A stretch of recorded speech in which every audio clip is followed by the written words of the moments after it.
Coachpad has now been around for 3 seasons, and coaches everywhere are saving time and being more efficient when it comes to scout cards.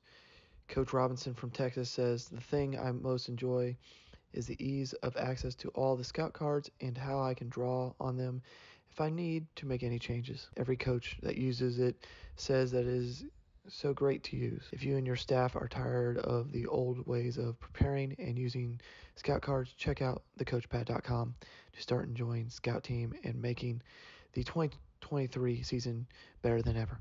Welcome back to another episode of the Gap Downbacker podcast. Today we have Coach Zach Fears. He's the director of sports performance, the new director of sports performance, I should rephrase that, at Missouri Western State University. Coach, how you doing? I'm doing good, doing well. Just getting through the first full week here, so it's been absolutely insanity. I made it into I'm living in a dorm room right now. At my first couple weeks, we got a house already, finishing up paperwork. I can't take it until mid-May, so I'm kind of bacheloring it here without the wife and kids. So things are a little bit crazy. I made it back into my dorm room at 9 last night, which was pretty good.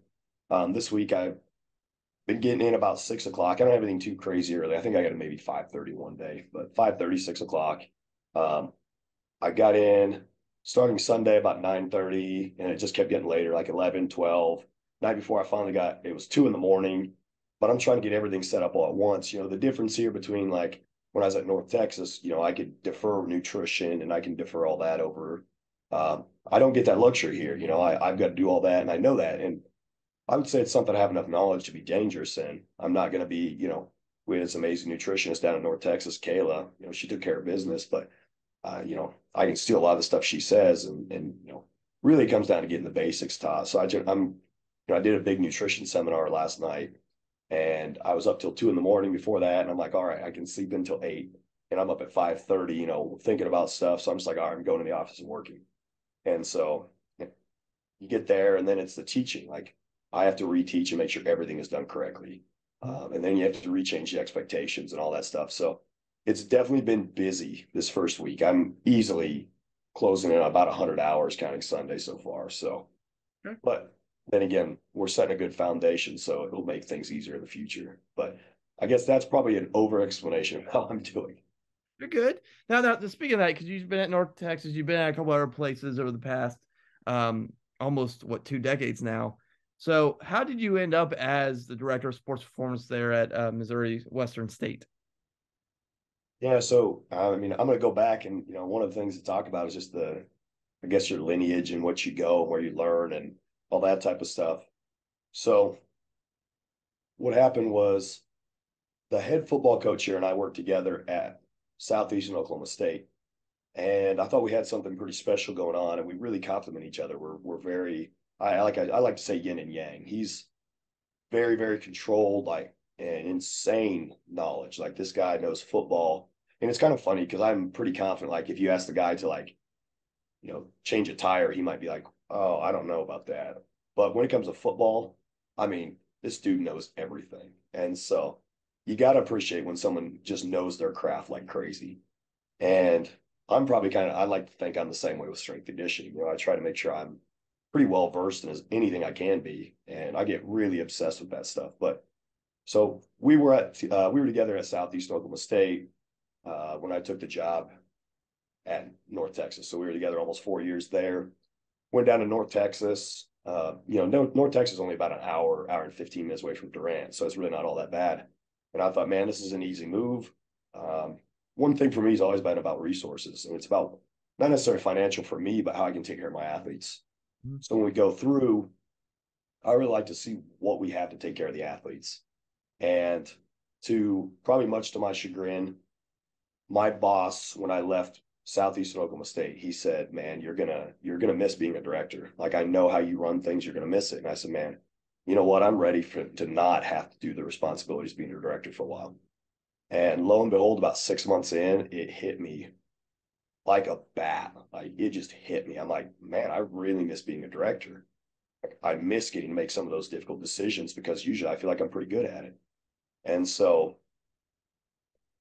this kind of popped open, and I'll never forget Fenwick, Coach. I should call him Tyler Fenwick or Coach Fenwick or something. Like I told you, I was just calling Fenwick, I guess. And again, the whole Tyler thing seems wrong too. But he calls me in January and we just kind of talk about some stuff. And it happened to be about like some protein or something. He was talking to me and just asking me my opinion on something. And I kind of just got that feeling like, man, he's going to ask me like about this. And, it keeps coming along and he approaches me about it. And finally it comes out and he's like, basically, we want to bring you up here and interview you at least, see how you're interested. And the craziest part, so I'm all like, first of all, I love working with the staff. His offense and defense coordinator is the same. Amazing people, okay, amazing coaches. These guys understand, how to take care of their athletes. That's always my number one. Like that's one thing I've always talked about is we have to take care of our athletes. We're not here for the athletes to serve us. Like that's not just how it works. Like, yeah, we write their program and we tell them what to do essentially, but like at the end of the day, we're here to take care of them. We're trying to make things better than what they are. And so when he approached me about it, brought me up here, I'm like, okay, I really liked working with this guy. I know that. I'm getting an opportunity. It's really good facilities overall. And then I got to meet the athletic director, and that was like okay, I want to be here. Like, I want to work for this guy, and I want to work with this guy. And it was just a no-brainer. And then he told me, oh, and by the way, we're going to give you 3 full-time assistants. It's part-time help. And I'm like, at a D2. He's like, yep. I'm like, I'm in. Like, I'm in. Let's roll. And the biggest sign was we're coming up here, and Andy Carter's the athletic director. He got me a hotel room. I didn't even think much of it. And then I realized a couple hours away, I'm like, man, I need to see what kind of hotel room they got because we're coming up here. I had my wife and kids because unfortunately my grandma had passed away and we were heading up to Iowa for the funeral. And it just kind of happened to be perfect timing in a bad way and a good way, obviously. So I just stopped and I kind of talked to him on the way up here. He got me a hotel room.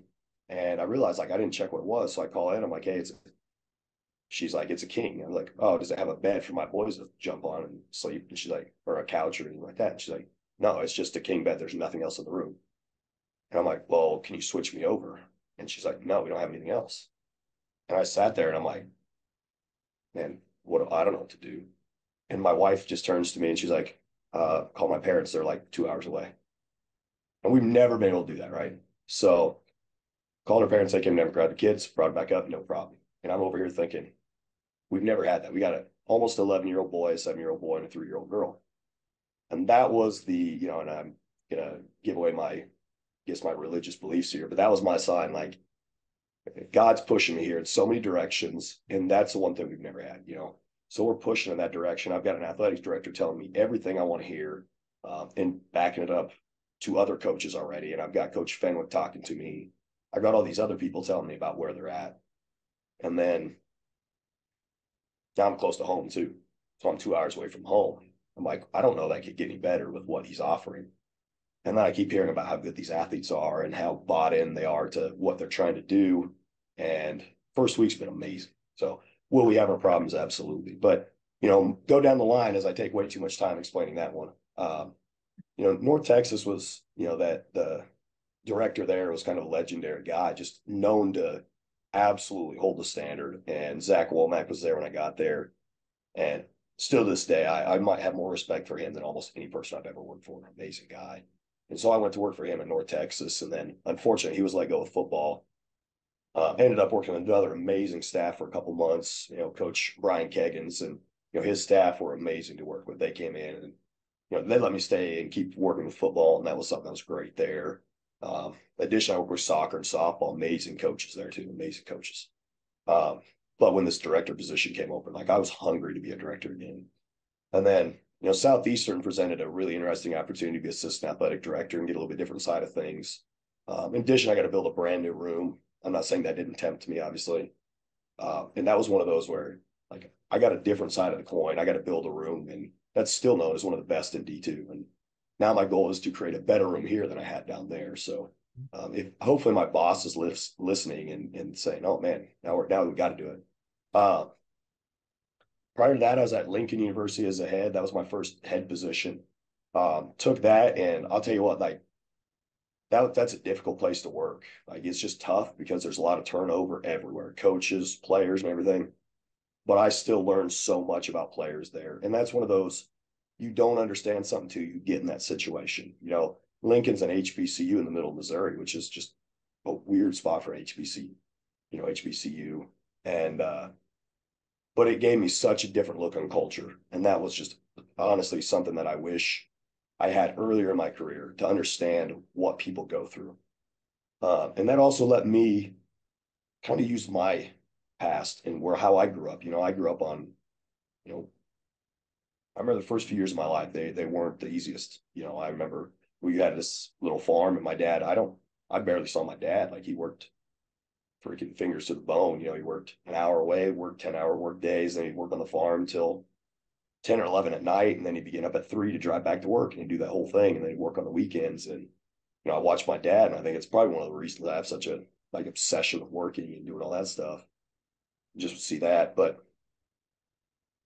then getting to, you know, part of that in Missouri Southern, got a head assistant position there. Really enjoyed working with Troy Jorgensen. Troy's actually the guy that he now sells Samson, the equipment. Enjoyed working with him. He's actually the guy that did the room for Southeastern.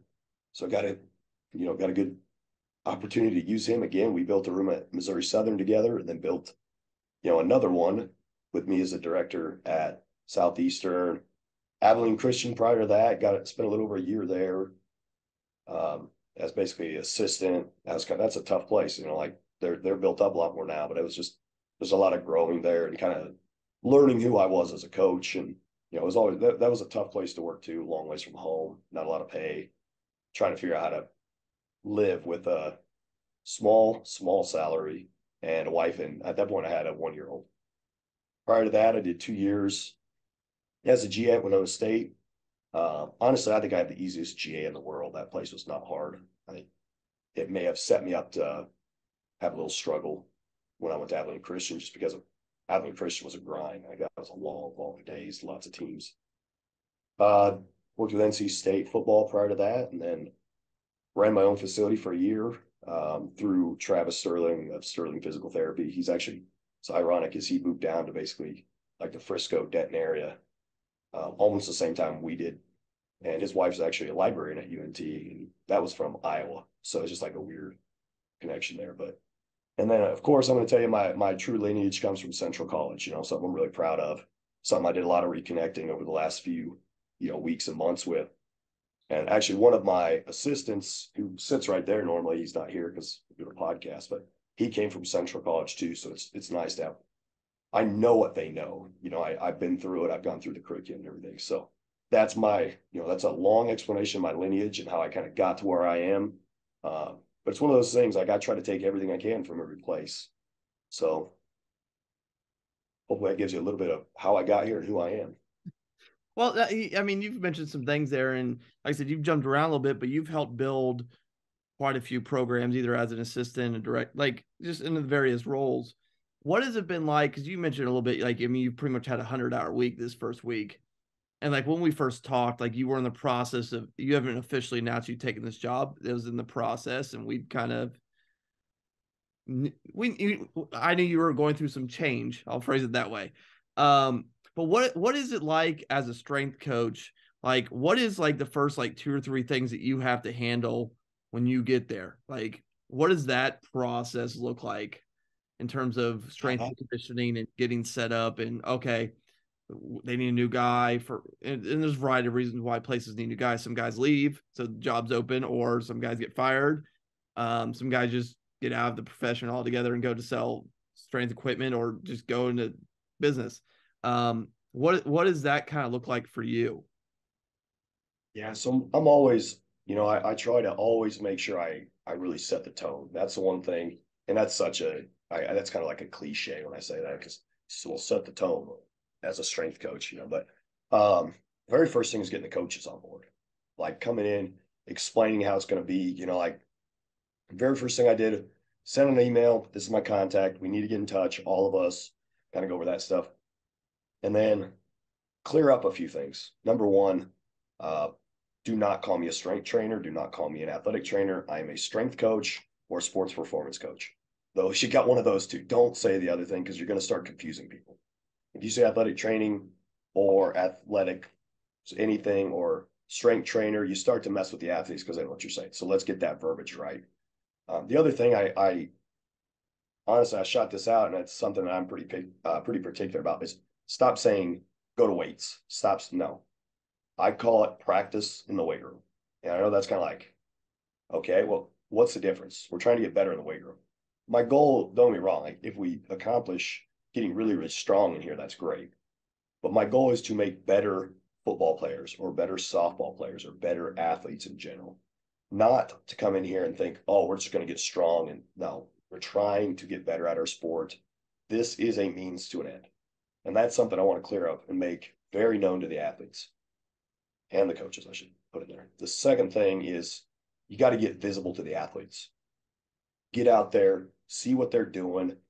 You know, one thing that's always helped me is, you know, I've been in weightlifting for a long time. I was pretty successful at it. And so people get on my YouTube, or excuse me, get on my YouTube. I'm dating myself there. No one does YouTube pages, right? No, I mean, do, but not like for putting your social media stuff out there. It's not YouTube anymore. My Instagram account or whatever. And, you know, I got some good lifts on there. I know what I'm doing, and that helps buy-in right away. The other thing is I've got a cool name, of course. Coach Fears is a great strength coach name. That's getting better than that. But, you know, I try to look the part. You know, I try to not look, you know, I'm in pretty good shape. I can go run with them. I can go do conditioning still. I'm 35, but I can still run with them. I'm fully sleeved, and, you know, it sounds so stupid, but people do buy into the whole you look like a strength coach thing. That was one of the first things that I got told about 20 times. Well, you look like a strength coach. Cool. That doesn't mean I know jack. But I got a big beard, a bald head, you know, sleeves, and I at least look, you know, like I'm still in somewhat shape. Like I haven't lost that yet, but I think it's just get out there and let people know what you're about. Most importantly, let them know you're here for them. You know, I say that all the time. I met with every single team in my first week, and I'm not even going to work with a lot of them. You know, my goal is to actually be at least a couple sessions every semester with them. But I want them to know who I am, that I'm here to take care of them, whether I'm directing that team or not. If they have any concerns, anything like that, that they can come to me. You know, I tell my girls all the time, like, there's nothing I haven't heard. Like, if anything is, you know, especially my female athletes, like, if anything makes you feel unsafe, uncomfortable, I need you to come talk to me right away. We will get that changed because this room is meant for growth. This room is meant for progress, development. What it's not is for belittling. It's not for degrading. It's not for putting down anyone. The goal with all this is to create an environment where people want to be here. And that's the first thing that I had to do. And the first week with football, they came in and we just absolutely blew up the environment of what it was. Let them know what it was. Let them know how it was going to go, the exact expectations. And when they don't uphold the expectations, you know, we make sure we reinforce that. And it doesn't have to be anything crazy. A reminder works pretty well. You know, if it gets too crazy, up downs work real well. I try not to be a big corporal punishment guy, but at the end of the day, like lines are lines. We got to be careful with all that stuff. If you stop, you know, if you stop paying attention to those little things, you're going to end up getting hurt in football, especially. But I do think you got to realize different teams have a little different culture, but you've got to be disciplined. And at the same time, like I know how to work with baseball is a little, actually, let me rephrase that. Baseball is a heck of a lot different than football. Mm-hmm. Knowing with those guys, you got to have a little bit more fun with them. Basketball's got to have a little bit of, you know, this, and women's basketball needs a little bit of that, and understanding what makes those teams. So you sit there, you know, you already said you're going to ask for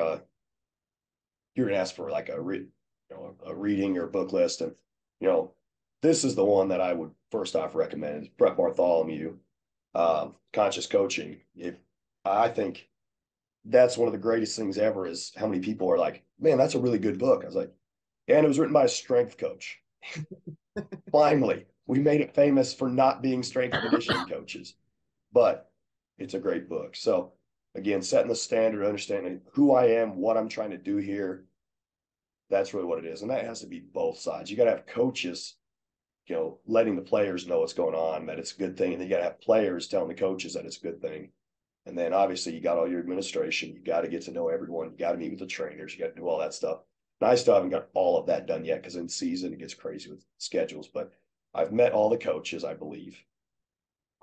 If I missed one, we'll just play this back like a week and I'll make sure that no, But, and then I think I've missed one or two trainers so far, but it's one of those things that as long as my guys, are working well, that's one thing. But I do need to make sure I get over there. There's just a handful I don't think I've met yet in person and got to talk to heavily. But yeah, that's a big thing. There's probably like 12 things I just said in there. So You're good. No, I get it. Like I said, I mean, as you kind of said, it's a lot when you're trying to take over a program. There's things you want to implement, but then I meet all those different sports coaches. Kind of we talked. You hadn't had lacrosse before, so that's a whole new other aspect to and a coach you that just another one that's on your list. And luckily, there's some familiarity there with football coaches, and you know them, and makes implementing at least that part probably a little easier than it would have been not knowing the coach. But like, I mean, speaking of that, like, I mean, obviously knowing Coach Fenwick, but and bringing in your kind of style, and how have you kind of evolved as a strength coach over the past 15 or so years? yeah, I think I'll never forget the Central College way was kind of like in a box. And I don't get me wrong, I love Central College, but you do it this way because it works, And so when I first started, it was like, this is the gold standard. This is how you do it. And so when we were there, it's like, this is how we're doing it. I think you're kind of locked in. And I don't want to use the term brainwash because I think that's wrong, but like we were all bought in that is how you do it. That's the exact right way. And so when you start to realize like, okay, there's a lot of different ways, what works best for me, what works best for the teams, what works best for interacting with individuals, so on and so forth. So you got to start to do that. Again, how do you deal with different personalities? So with that, that's one thing is you've got to figure out the individual, understand what's going to push them to be the best. That obviously want to hold everyone accountable, but my favorite story of punishment I've ever had was I was at Lincoln and honestly, I had some great kids there. Like I had a lot of inner city but these kids are like the type of kids, they weren't just loyal, like they were loyal to a fault to me. Like those guys were amazing guys. And honestly, that's one of those things when I sit there and you talk about different cultures, you know, loyalty is insane in some of those inner city cultures. And, you know, it's crazy to see. I think I could have handed those guys a briefcase with $1 million and they would have like they would have handed it back to you and made sure nothing would ever happen. So getting that was something that was just absolutely crazy to get to see that was huge to them, that you were going to take care of them. The second they saw you taking care of them, like dude, you were in, and that was crazy. That was one of those things that when I'm, how I evolved, just understanding guys better, understanding like those. I don't know. It's just crazy to think of the loyalty. But my favorite story there was one of my seniors was late to something, and this kid never missed, never had a problem, never anything in 2 years that I was there. And he comes in, he's like, Coach, I'm so sorry. And he's like all freaked out. I'm like, dude, you're fine. Like, don't worry about it, man.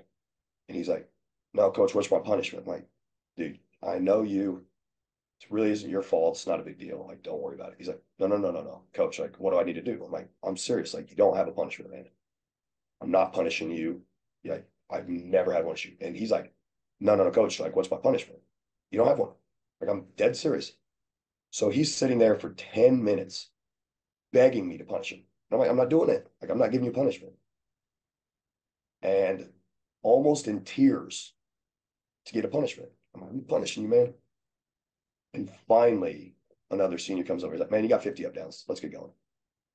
And I think the fact that I wasn't going to punish him hurt worse than the fact that I was going to punish him. Like, it's just different mind. Like, different people need different things. Like, that kid didn't need to be punished.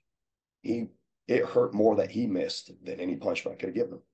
If anything, that punishment was probably reprieved him from how he felt. And I think that's one of the biggest things is how I deal with people. Like, don't get me wrong. Like, we set a standard and we do not deviate from that standard. Like, there's no deviation. If there is, then we need to address it. That's one of the biggest things I think. When you're young, you're too close of age. When you first get out of college, you're damn near the same age as them. So you're sitting there, and when you're 2 years older, even sometimes they're a year older than you. It's really hard to not see them as buddy buddy. And I always thought getting older would make it harder to coach. as long as you stay with the times, I think it's tremendously easier because they stop looking at you like a buddy and they start looking at you like a father. And I can tell you it is so much easier to coach now than it was 15 years ago to me. And people are like, oh, kids have changed. Like, yeah, they have. They're easier to coach now because I'm more separated. They view me as a different type of person. I'm now old and wise, and I think that's something that's changed a lot. But when it comes like the nuts and bolts, the X's and O's, oh, there's been huge amounts of change for me. I think understanding peaking, I think understanding the different phases I took my athletes through. I'm a huge, huge believer in obviously riding the force velocity curve. Technology I use, methods I use, it's all changing. Once upon a time, I thought the strongest athlete was the best athlete. Now, don't get me wrong, I love strong athletes, and I still to this day, my boss will sit there and talk to me. Excuse me, my boss. Coach Fenwick is not my boss, I should say. But Coach Fenwick will talk to me all day long about how strong our guys are, right? And strong and how strong they are. Well, that's all great and wonderful if they put their hand in the dirt. Like, yeah, we want really strong guys there because they're going to be pushing, driving. At the end of the day, will the best squatter always win on the O lineman? No, they won't. But it certainly can give them an edge. If you take two exact guys, same skill set, the strong one's probably going to win, to be honest. But then you got power. You got to take power into account. So how are we going to develop power and speed? You can look at it however you want. I don't care how you look at the whatever. You can go down the whole the speed strength, the strength speed, accelerative strength, or absolute strength, the whole basic velocity curve, or however you're going to look at it, or whatever you do for PBT. But at the end of the day, I don't care how you train those qualities, but you need to be training all those qualities. And you've got to make sure, going through, I think you've got to think, all right, we've got sprinting all the way up here, and now we're going to take down all those notches. It could be, whatever, sprinting, jumping, to the Olympic lifts, to all the way down to your max effort lifts, which of course you got to get at some point. But now I've come up with a little bit more of an idea that, once you're really freaking strong, you might want to focus on some other things. I think there's a point where, why do you need to get stronger? Why do I need to put 700 pounds on a guy's back? Is it really going to make him better at that point? Because number one, there's probably a good chance there's no one going to push that weight. You're already stronger than everyone else around you. We had a guy at Southeastern squat 685 pounds, like below parallel, like well below parallel. And I sat there and I'm like, I probably don't need to get him any stronger, but everybody thinks this is really cool. So you kind of dance that like, man, I want to see this guy squat 700 pounds, but then again, why? Why should I put that on his back when I can sit there and devote my time to something else, So I came into this tiered system that I use, and is it perfect? No. But basically, I run a 4-tiered approach. So I run a freshman group, what we call a gray group, a black group, and a gold group here. Southeastern was basically the same thing, but instead of black, it was blue. And this is something we haven't implemented yet, but we will here, hopefully by the end of summer, depending where our strength levels get to. We're not very strong right now, just to be honest with you, but that's something I knew coming in. I had numbers and everything. We need to get a heck of a lot stronger. But what we do now is we set our tiers. So our first tier is a freshman tier. That's where you're going to learn how to do everything. I might make them clean 135 for 6 weeks until they do it perfectly, because I'm a big Olympic lifting guy. Doesn't mean we do a ton of them in the program. Actually, I stick to cleans for the most part in my level 1 and 2. So that freshman tier, we go through a lot of teaching. And then after you get through all that, we kind of get a little bit of a base on. You start to get numbers towards the end of that first semester. Then we all move into a gray, which is basically that involves you're weak, get strong. Does that mean we always focus only on strength? No, there's definitely speed. We get speed through other means too. So for example, with that, we'll still do sprinting. We'll still do a lot of the same things the same. But when it comes to lifting, we got to get our maxes up. So we may put them on a 5-3-1 program, something like that, where we're just getting a lot of rep outs, trying to build up that strength slowly. And then once you get out of that, we go into basically again, it's basically our blue or our black group here. It worked out perfectly because the top tier is gold both places I was at with Fenwick. So it works out well. But Then we're going to start focusing a little bit more on power and a little bit more on speed. So typically I run in a 4-week cycle. I'll basically spend 2 weeks focusing on power output, 1 week still focusing on strength, 1 week focusing on speed. The good thing about the speed weeks is they kind of act like built-in deload weeks, right? So because they're going to be lighter and working on speed, so it's definitely it's a different way to tax the nervous system. Obviously the weight goes down, but the speed goes up, so it's still taxing the nervous system, but it's not going to hit them quite the same way as grinding out squat reps. So the cool thing about that is, as we progress into our next one, typically to get out of that, it's actually more of a power output I'm looking for. So we try to get increased power output. That would get us into our gold group. Gold group is more reliant on speed. So we basically cycle like a heavier week with a fast week, or you could think of it that way, however you want to. And then heavy week, fast week, power week, fast week, or speed, however you want to say that.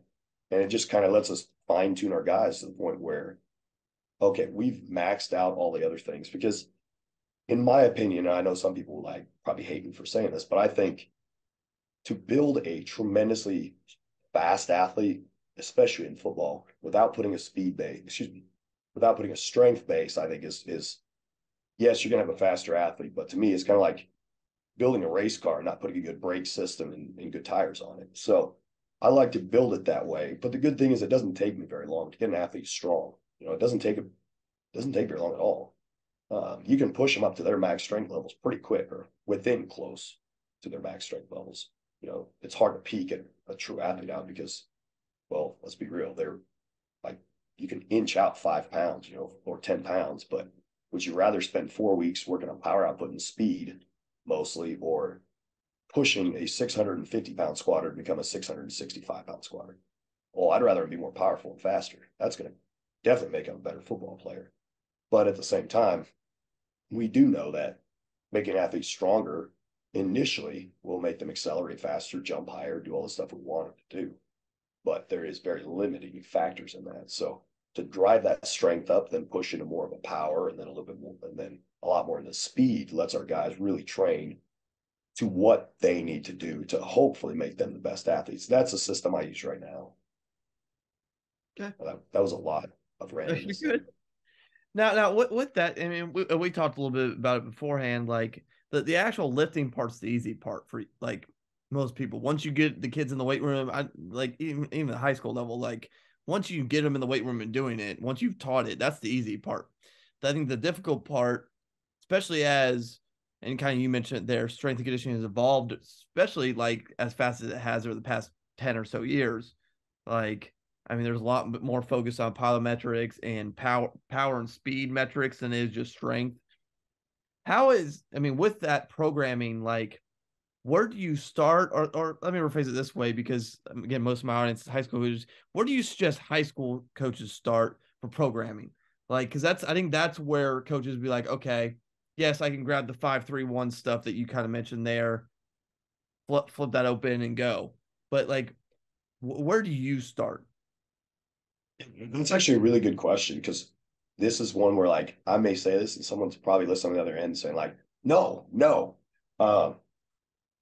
Couple things. Number one, focusing on the balance of the athlete. I know this sounds bad, but like the CSCCA manual has like a really easy template to use. And here's the thing about templates. I think they're great for multi-directional sports, push, pull, that type of stuff, which football is. It's a multi-directional sport. So if you were to look at a standard push-pull program, or like the CSCCA program that basically Chris Doyle put in there, or Mike Boyle implemented, that's like a really good place to start. And why it's so good is because in the weight room, it optimizes basically your balance. And I'm going to sit there and say, if an athlete is imbalanced, top to bottom, front to back, side to side, they're probably going to have issues. If they're tremendously strong on the front side, okay, and let's be real, like how many kids come in? The answer is a ton, but come in and they've been bench pressing, man, they're a 405 bencher, but their posture looks like this. Mm-hmm. And coach wonders why they suck. Like, they're not good. Like, well, because they can't even maintain a strong posture when they're trying to block. Like, but coach, he's so strong. Yeah, but that's great. Like, he's strong, but he's got no stability. Like, just because you can bench 405 doesn't mean you're stable. It just means you have a great nervous system. Like now you've got to stabilize guys up. So the thing about like the push pull system, like we call it the Boyle template, as was always told, always called it Central College. So shout out to any Central guys there if anyone's listening. The Boyle template, it's just so balanced. It's pretty simple. You basically incorporate an explosive movement every day across. You can choose whatever you want. In the original template, it was always an Olympic lift. And then you go down and you basically have day 1 and 3 match and day 2 and 4 match. And you're basically, if you go down the line, the traditional is basically an upper body push with a lower body hinge, like bench press and RDL in your next tier. So you have explosive, bench RDL, and then you typically do a vertical press with another posterior chain movement. Usually what I would do is like a hip dominant to a knee dominant. So for example, would be like a leg curl variation where you're hinging the knees, and a hip dominant would be like an RDL where you're hinging at the hips.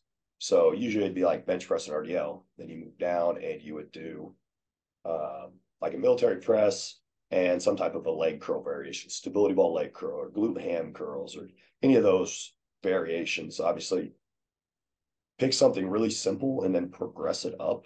And you can progress pretty easily. One thing with that is always find like variations to move it forward. Don't do the same freaking thing for 16 weeks. Like you could take a stability ball leg curl and start out and just do regular stability ball leg curls. Okay, then we're going to add in a, let's say a 2-2 tempo where it's curl out, 2 seconds out, curl it up, 2-second ISO, stuff like that, where you can change variations. Okay, then you're going to add a 2-2-2 tempo where you're going to go, or excuse me, a 2-2-0-2 tempo. So you're going to curl up, ISO 1-2, curl out 1-2, ISO 1-2, and then you may go into like some faster work where you're going to do it faster or something like that. Have variations where you go across. Sorry, I didn't cover day 2 and day 4. So day 2 and day 4, you basically have your lower body push, squat, hex bar. Some people put in single leg variations there.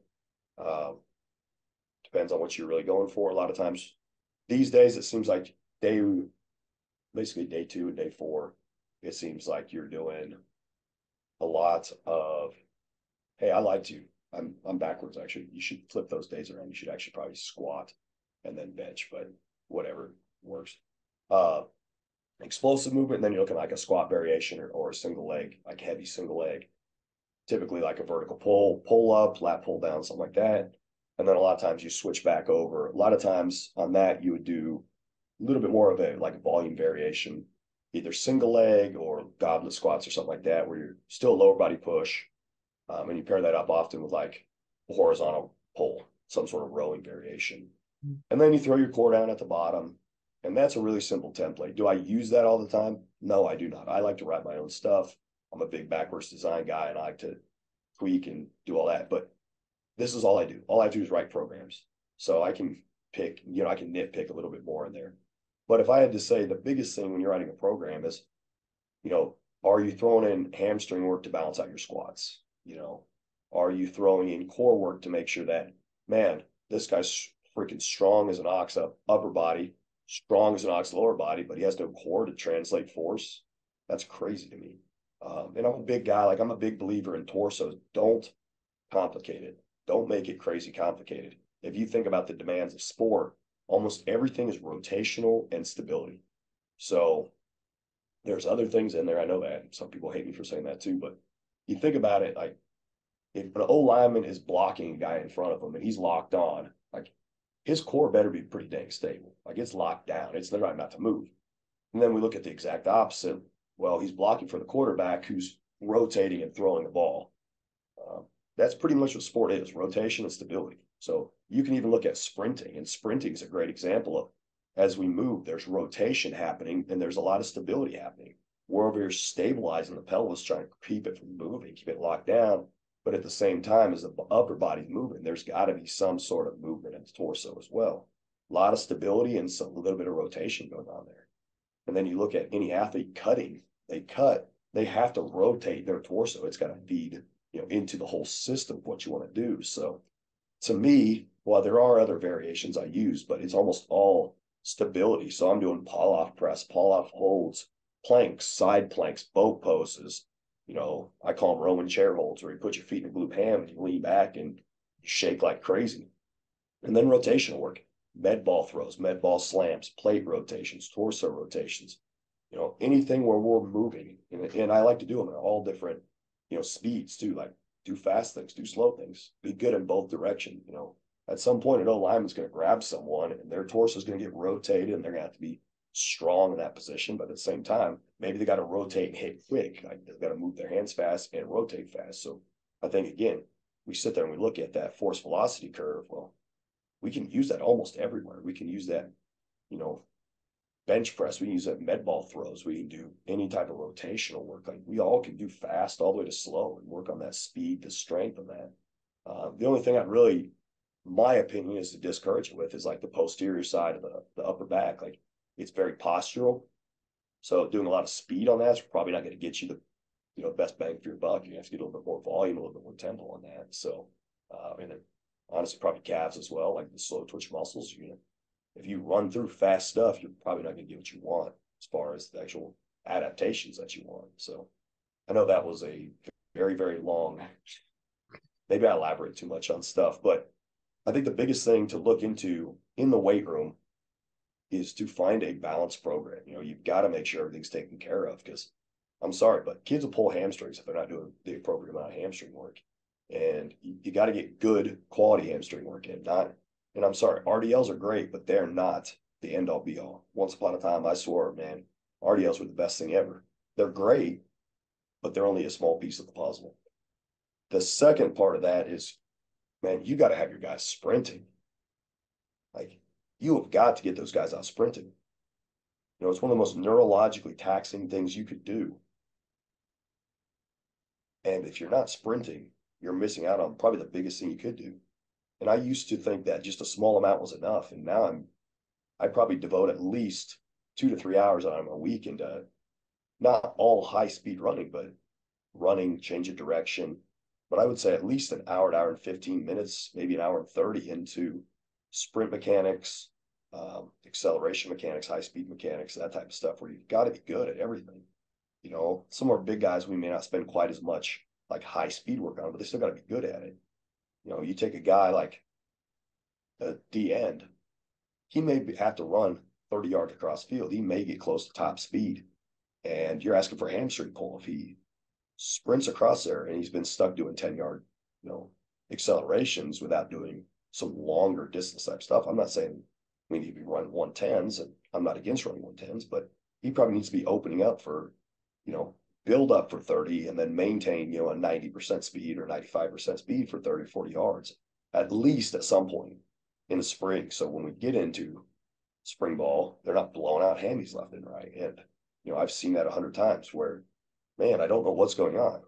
Well, I don't know what, we did all the hamstring work, but you did. Well, how much high speed work did you do? No, we did so much of this. Dude, these are 20 yards. That's an excel. That's not a high speed work. Like, let's do some high speed work. And that's one of the things I think, as much as some people hate saying this, but like your track speed is important. Like, you got to have good track speed. You don't have to spend all day on it. Really, if anything, you probably spend 15, 20 minutes on the actual like high speed stuff a week.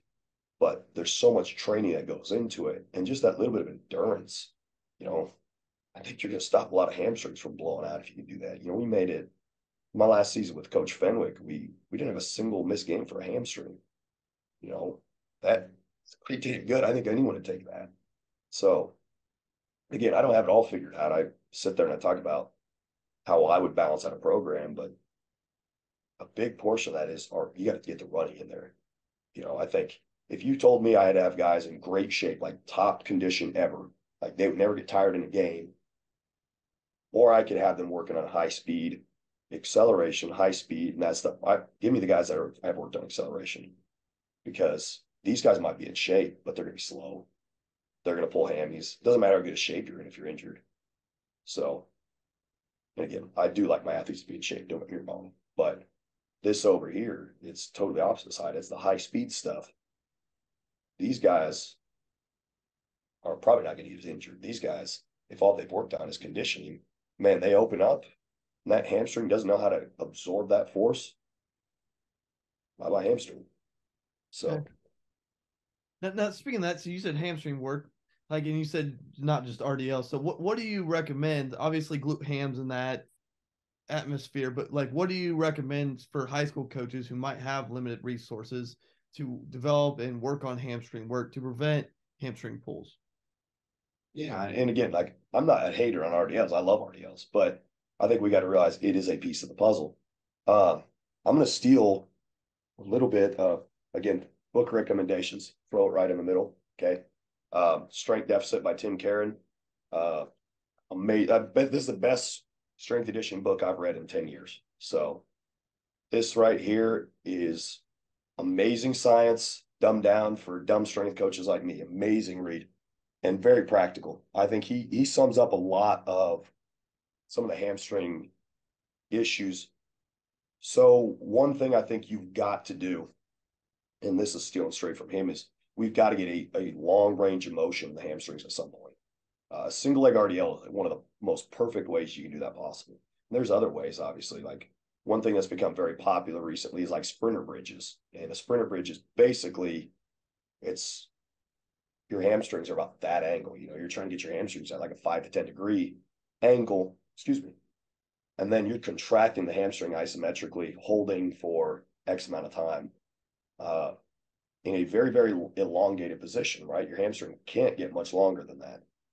It's things like that that I think are going to start taking over because we're starting to see some, some relief on these hamstrings. But other things is like stability ball leg curl. I know it sounds kind of funny, but I'm working on trying to completely redo this room. And I want to, I'm asking for a big budget to redo this room. We have barely any way to train hamstrings in this room, which is just comical to me. And we have had some hamstrings. We had quite a few hamstrings before I got here. And I'm over here looking, I'm like, how did you train hamstrings in here? And they're like, oh, we did it this way. I was like, okay, but you got to understand how the structure of the hamstring works. Like, you've got your biceps femoris that actually attaches to your femur. Okay. And then you've got your semimembranosus and your semitendinosus. They don't attach to the femur. So if you go in certain positions and you turn your toe out, or you're just doing a seated leg curl, that biceps femoris can take over. And someone might disagree with me on that, but I'm going to tell you right now, I'm very confident that if you're in an elongated position, that hamstring that is not stretched out as much can take that a lot easier. So it's going to overtake it. The other thing is we turn that toe out when we do things. We want to watch that. We don't sprint with our toes out. So we need to make sure that we're doing our hamstring work with our toes straight. And I tell you one thing is, you just let a kid do an RDL the way they want, and they're going to go out and do this stance. Well, why would I want to train my hamstrings? They're train them under the hips, toes straight. That way we're training the muscles as similar to a sprinting, like our sprinting mechanics as possible. Because I sat there and I just advocated sprinting as arguably one of the most important things we can do. But that's also the main way we pull a hamstring is sprinting. So, there's a seminar a couple of years ago, and I actually heard the same guy twice at the CSECA conference. And he said the biggest indicator of a hamstring pull was lacking sprinting, actually. So the number one way you can prevent a hamstring pull is actually to continuously sprint. So if you're continuously good at it, you're not going to pull as likely. And I think that was a big aha moment for me when I heard that, of like, man, we probably need to dose this year round if possible, including in season.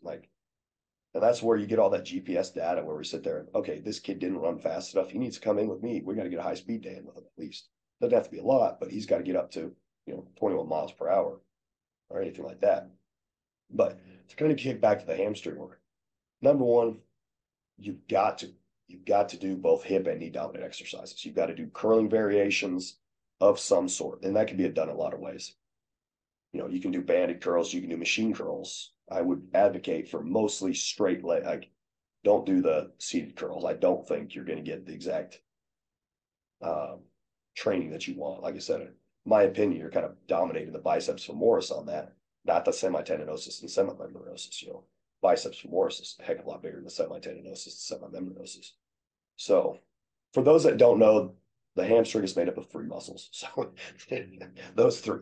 So, but as you go through that, you've got to look at that, right? And understand that if I turn that toe out, we start to really negate those smaller muscles. So keeping the toes straight, in my opinion, is a good one. Possibly even do a little work with the toes facing in, just to hammer those outside little muscles a little bit more. And then we start to get more tempos. Like, okay, we can train the hamstrings to produce more force, do all that stuff.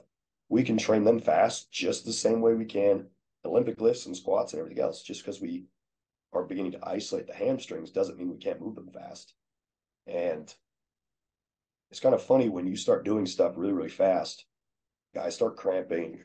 Coach, like this, coach, I'm cramping. Like, well, why are you cramping? Like, you have to ask yourself that, well, like, I don't know, I probably need to get some Gatorade or something. No, you're not cramping because you have a chemical issue. You have, quite frankly, you have a mechanical issue. Your body doesn't know how to do that long at that force. So your body just basically says, I don't know. And so it cramps because it doesn't want you to do what you're doing. It's not comfortable with it.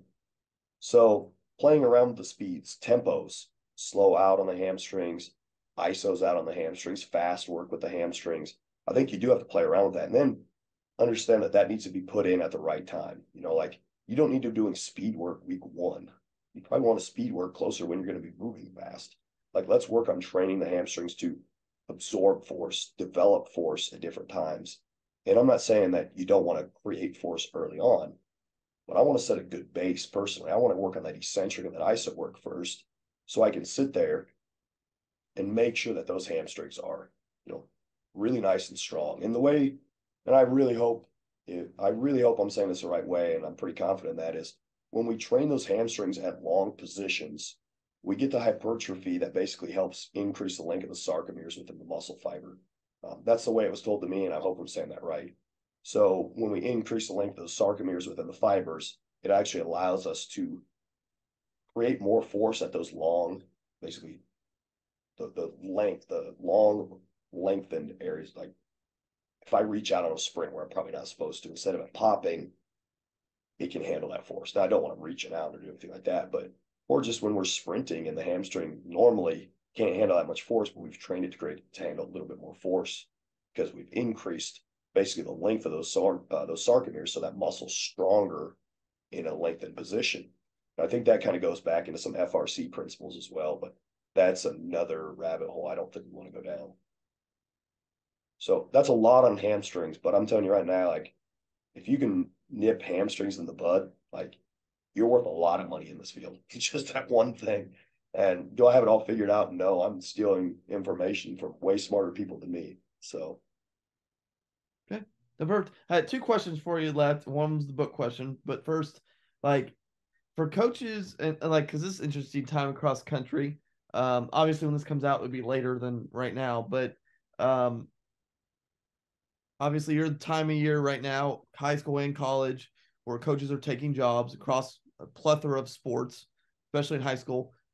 And you kind of mentioned it a little bit right there. What do you recommend, say like a high school football coach, his first week that he focuses on the weight room? Obviously setting the tone's part of that, but in terms of the actual programming and actual like, okay, is it just teaching all the lifts that you want in your program? Is it testing? What is it that you think a high school coach should their first week focus on? Yeah. So this part sounds kind of silly, but I truly do believe this. Rearrange the weight room. Number one, make it how you want it to be. And then the kids are going to come in and it's going to feel different. So that was the first thing I did here. We moved stuff around. We had a couple racks in another building and I wanted more racks in here. So I actually pulled those over here. We moved everything except for our main racks that have the platforms in floor. And then we moved all the weights around them, changed things so it looked different. And immediately they walked in and they noticed the room was different. That was a big one. I think that's important. But for me, I typically run. Now I'm in a different situation right now because I got added in March, not January. If I was in January, I can slow cook a little bit more. Right now, unfortunately, I've got the crock pot turned on high right now, not on low. I like the whole term of slow cooking because you want to slow cook meat, it's nice and tender. I don't get that luxury right now. I'm making up for lost ground right now. We're not strong enough. We've got to get after it a little bit. So My first week is absolute basic. We are going to teach exactly how I want things done. We're going to see how our guys move. That lets me figure out what I want to do. And I was very, very pleasantly surprised with how my athletes moved here. That's the one thing I will say. I was very pleasantly surprised with the frames I have. Now we got to clean those frames up a lot. I want to see much, much leaner guys, all that type of stuff. But I now know what I want to do, and I know how I can move forward after 1 week. And that's not a lot. But so my first 4 weeks, generally, when I take over in January, even if we come back, even if I'm brand new, no matter what, I basically do the same things. Week 1 and 2, we're going to get the feet back under them. So very, very light aerobic work. We might do like a 15-minute jog around the field at the end, just trying to get a little conditioning in them. And I don't care what anyone says. You've got to get some aerobic work in these guys before you start doing anything else. It doesn't have to be a lot. I like football X's. I like, like striders down, stride one side of the field, walk, stride, walk. You got to get some sort of a base around these guys. We live in a world where guys do not always do stuff over break. And if you're going to come in guns blazing, you're going to put kids in the hospital. And that's the first thing I would warn. Do not blast them week 1. I wouldn't even blast them till week 4. So way I go is basically week 1 and 2 are what I call my GPP phases. And I really, really think that the term GPP is completely misused and abused. GPP is general physical preparedness. That does not mean destroy your athletes. It means let's get the quality of movement back. Let's go through the basic stuff. Let's make sure that these guys can still do what they used to be able to do. So first week, and a lot of times it's 135 on the bar, going through clean progressions again. Maybe 225 on squats, 225 on bench, so stuff that's not going to tax these guys. If I have good maxes on them, we may sit there and we might go to 50, 60%. We may go 40 or 50% for 10 sometimes. Like just nothing that's going to kill them because they're going to be sore. They're going to be sore that first couple of weeks. Second week is kind of a similar thing. We're going to keep hammering with the basics, but we're going to push up a little bit more weight. So basically I have a really light week, kind of a moderate light week. Week 3, by that point, we've kind of got a grasp of where they're at. So at that point, I like to push the weight up a little bit more. At that point, we can I like to implement a little bit more speed work with them. And now the one thing I will tell you is I'm not afraid to put some speed work in early on. Typically, that's where I'll start with more acceleration stuff. So I stay away from the top end speed right away. And I like to do 2 weeks, like I said, of more striders at like 75% or a little bit more aerobic work too, because I don't want to pop a hammy week 1.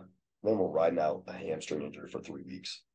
So, and then I test my guys on week 4. And I don't test a 1 rep. I usually a 5 to 8 rep is what I tell the guys. It's like, give me 5 to 8 reps.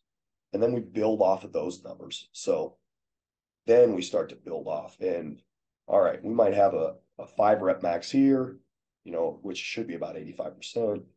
And then we're going to drop that down, or we may rep out at 85% again in a couple weeks and see where they're at now. All right, let's bump up to 90. Let's do some rep outs at 90. Let's see where they're at. And then we're going to drop down. Maybe we might do 95. Maybe then we go to a 1 rep. That really depends where, spring ball ends up at football. So I kind of just, it's pretty linear. And we just taper down and we kind of make it a little bit heavier. But we don't load them up right away real heavy. I try to get that volume on the front end and just kind of slowly taper it down. Now, you get some of your more experienced guys, that goes completely out the window. I'm not going to lie to you. If a guy comes in and he's already up to 600-pound squat, if he just goes and he hammers 525 for 6 reps, well, guess what, buddy? You're in the gold program. Let's have a little fun. He's good. He's strong. Let's start moving fast. Right? Of course, you got to clear the power test. And the one thing about my categories is you reset every year. So you may end gold here, but you might come back in gray, like if you didn't do jack.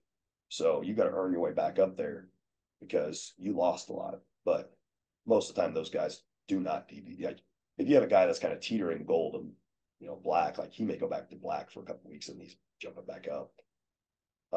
But going back to it, like I like to do the build up. I'm a slow cook guy, and set the expectations exactly what these kids you want them to do. I always set my basic rules, my expectations, and I make sure I reiterate it to them all the time. At team meetings right away, these are the things you have to do. I have 3 simple rules. You got to show up on time. You got to listen. I need eye contact. Okay. I expect you to coach these other players. So you need to learn from me. Like if you see a guy doing something wrong, I will be more pissed off if you don't correct him than a lot of other things. Like we are here to take care of each other. We're teammates. We're not buddies. Okay. We're teammates. And that means something.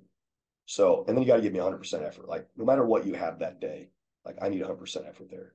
And I have a lot of other little, expectations. So those are my 3 rules. Like those are my 3 simple rules.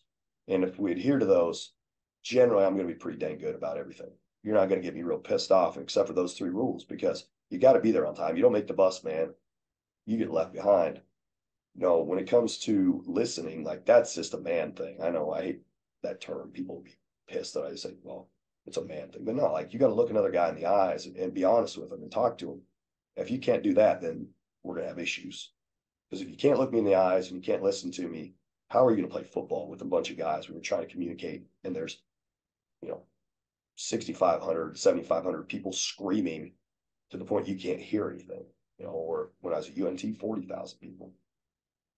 Well, it's probably not going to be good. And then effort, like that's one of the few things you actually get to control, right? Attitude and effort. That's like the gimmies. So you got to put the effort in. So, and then I have other rules, as far as words that are not allowed to be said, things like that. Like I don't tolerate anything that could cause any dissension in the weight room. Like that's one big thing for me is I think a lot of places are allowing cultures that hurt the team because it puts categories out there. Like I don't like categories. Like I don't want.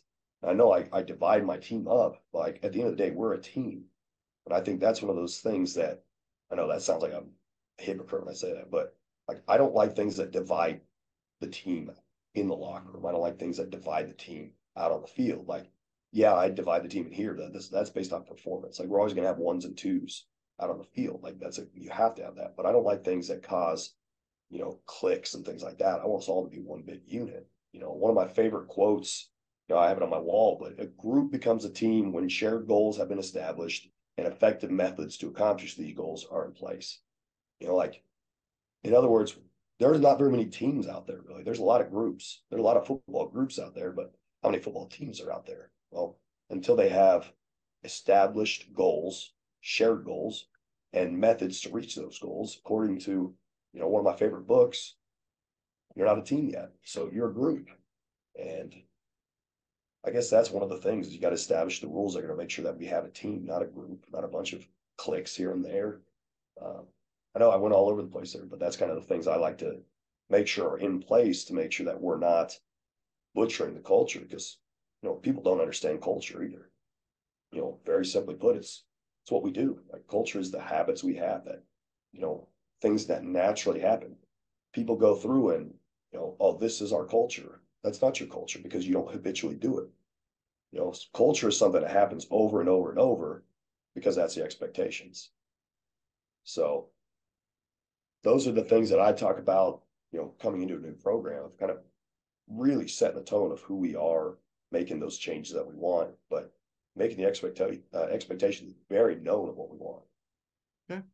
Now, and like I said, you've already mentioned 2 of them already, but I mean, I like getting book recommendations for strength coaches because not only do you get stuff like conscious coaching, which you mentioned there, but you also usually get some really good stuff that people may not necessarily know about. That's just really good on strength development. Like I said, unfortunately, a lot of high schools do not have, especially when you're looking, say, the Midwest where I'm at, have full-time strength coaches for all their sports. It's a little more common when you get to the South because of investment in athletics and year-round ability to do stuff because of weather.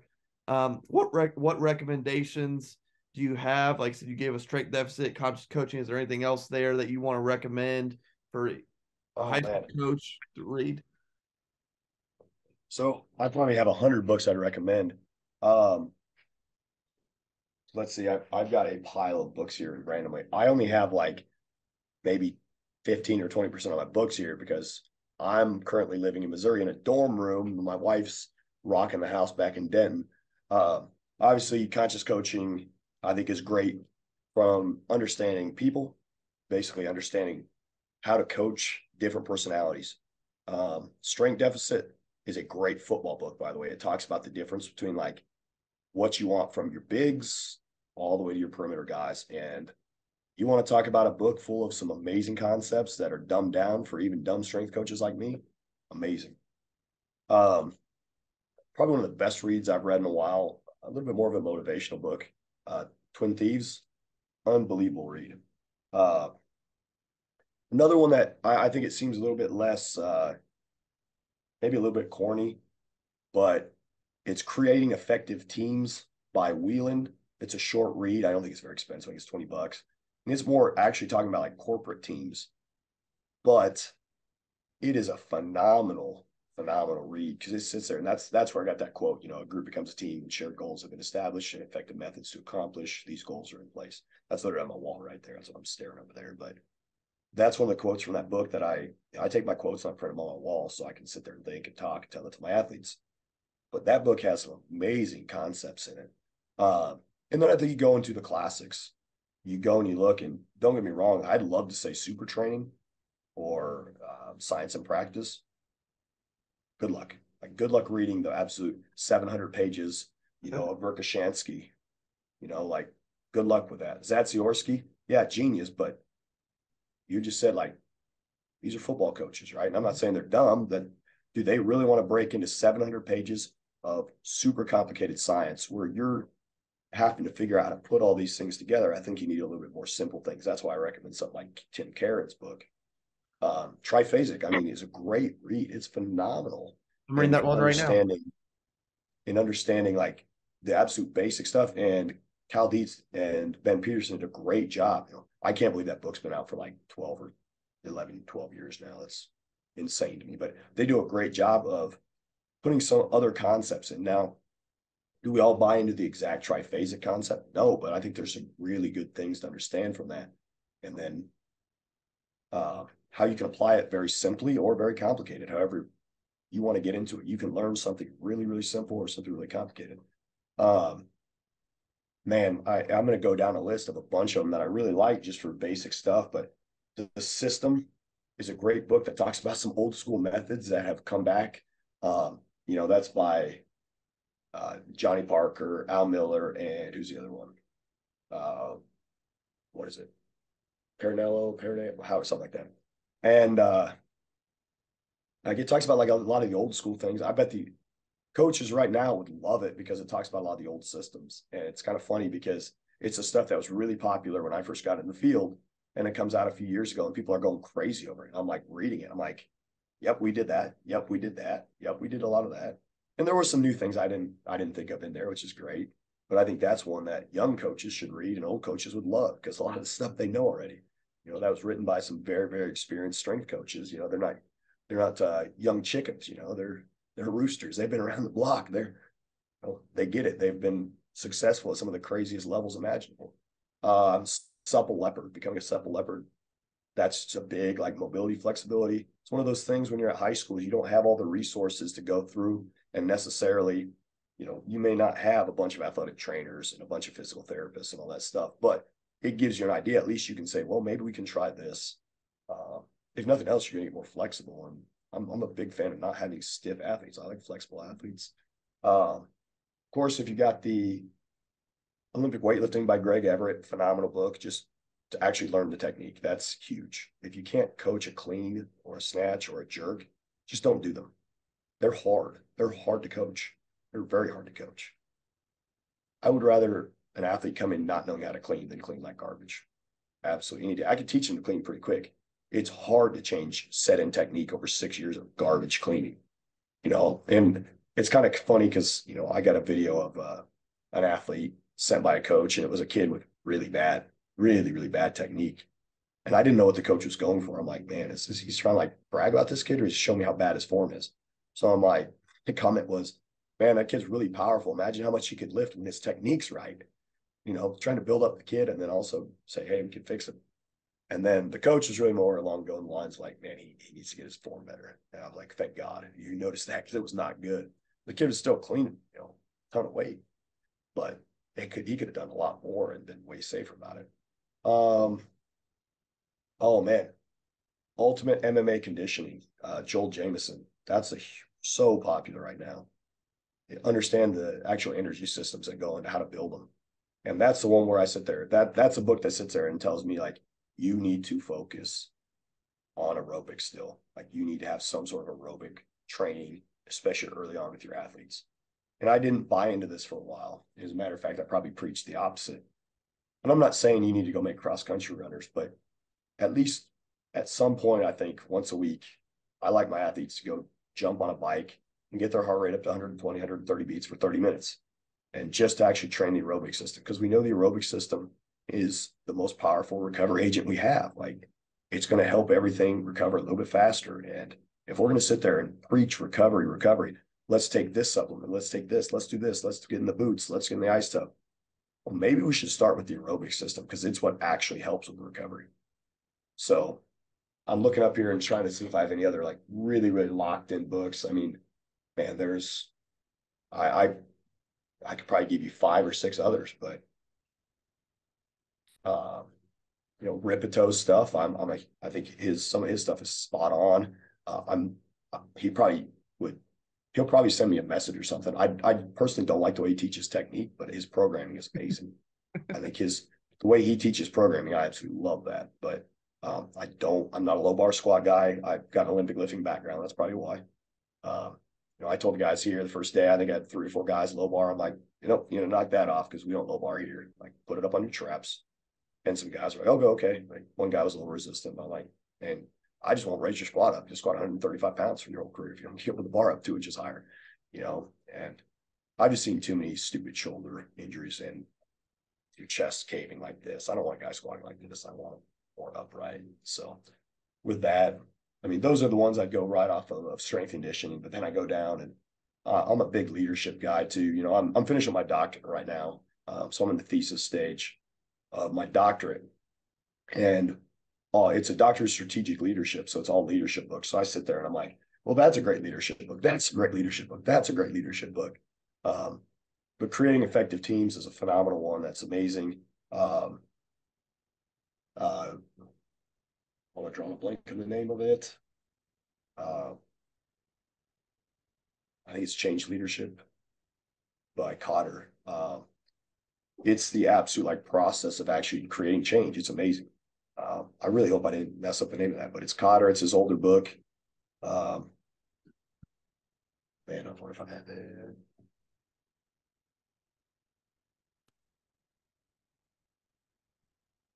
I have a huge stack of books over here. Leading Change. It's Leading Change by Cotter. That's what it is. Okay. And that book was a huge aha moment for me, trying to get change created in a culture. And it's got steps, like things you do at each step. And I went through that, and I was dumbfounded of how well it worked. So I started utilizing that. When we got to Southeastern, our first year there, we went 1-10. We were a ragtag group, and we just couldn't finish games. We couldn't do anything. And I knew we needed a lot of change. And just by chance, I started my doctorate then. And I read that book. It was one of the first books I read. And it's just very, very well written. It's very simple. The guy really works with Fortune 500 companies, makes millions of dollars turning around companies. But he gives really simple steps of things you need to do in this order. And there's a bunch of different change models, but his, to me, clicked the best. And so I went through that, and I'm like, man, I'm going to use this. I'm going to see how this works on a football team. And so we started putting things in, and we started making these subtle changes. And then I started getting better buy-in and better buy-in and better buy-in. And the next thing you know, I remember, I think we had the biggest turnaround in NCAA that year. I think from 1 win to 9 wins. And honestly, the losses we had were kind of bullet. We shot ourselves in the foot, self-inflicted wounds for sure. And we knocked off 2 top 5 teams, I think, that year. And the funniest thing about that was, I remember going through practice, and I remember man, we're utilizing this book, and I'm preaching it. They don't know I'm using this book. And then we started using it for other things. And the good thing about his is you're doing this and all, you're trying to change this, and you're trying to change this, and you're trying to change this. Doesn't mean they're all in the same stages. So you can, change this and be in stage 4. You need to change this and be in stage 1. And you might be all the way in 7 over here. But as you go through it, we're using it. And I remember sitting there And I'll just be honest, like Southeastern does not have great resources compared to a lot of schools, especially Division II. And I remember like, man, we had one really good practice first day. That was great. And then I remember like 2 and 3 in a week and 2 weeks. And we haven't had a bad practice yet. And we go into our first game and we played all right. We didn't play great. Like we played like kind of didn't know each other. And then game 2, I mean, we're lights out. And I'm like, okay, like there is something to this. And it began it created a culture that I don't think I ever expected to be that drastic that fast. And now I'm utilizing those same things here. And I haven't even begun to really, really put it in yet. I'm just teaching the basics. And I haven't had a chance to really diagnose our problems and sit down with the coaches yet. And they probably don't know all our problems yet. They've been here for a couple of months. But over the summer, we're going to push this really heavily and start to begin to, go through our steps. How do we change this? How do we change that? And then set up goals, set up all these little things so we can start building our team up. So again, I probably talked way too long on that one book, but that book is probably my single biggest influence in leadership since I started this career.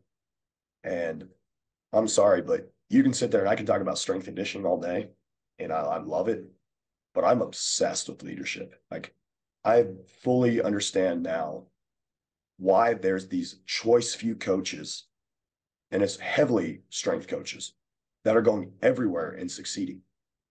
Everywhere they're going, it's like they're gifted with something.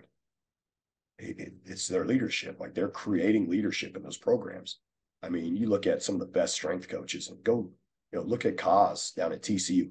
How do you make that turnaround? Now, I know they got their butt whoops in the Natty, but like, how do you make that turnaround in 1 year? Like, that just doesn't even seem possible. That guy is a phenomenal leader and he's unafraid to touch any subject. That's something that I admire heavily. And it's something that I look up to as a guy. I've never even met the guy face to face, but watching him and moving through everything. Amazing, amazing leader. Benny Wiley at USC, another guy that amazing leader. Like these guys are coming out, they're unafraid to touch subjects. They're okay, if they piss someone off by saying something, like they're okay with that. But then they get this buy-in from their athletes so fast and they're making these changes so fast. And again, what you see, both of those programs were huge turnarounds in 1 year. Okay. I'm sure they would have liked to finish out and make everything perfect, but from where they went in 1 year, that doesn't happen without great leadership because they had a lot of the same athletes. At the end of the day, I think leadership is the glue that binds the team together. It's great to be strong, big, fast, powerful, all that stuff, but what happens when you're not working the same goal?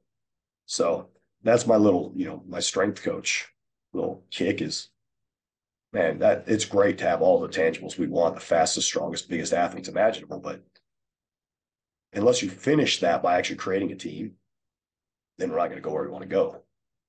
Okay. Well, coaches, I think Coach has a new Twitter. Give him a follow. B, you can check out his Instagram as well.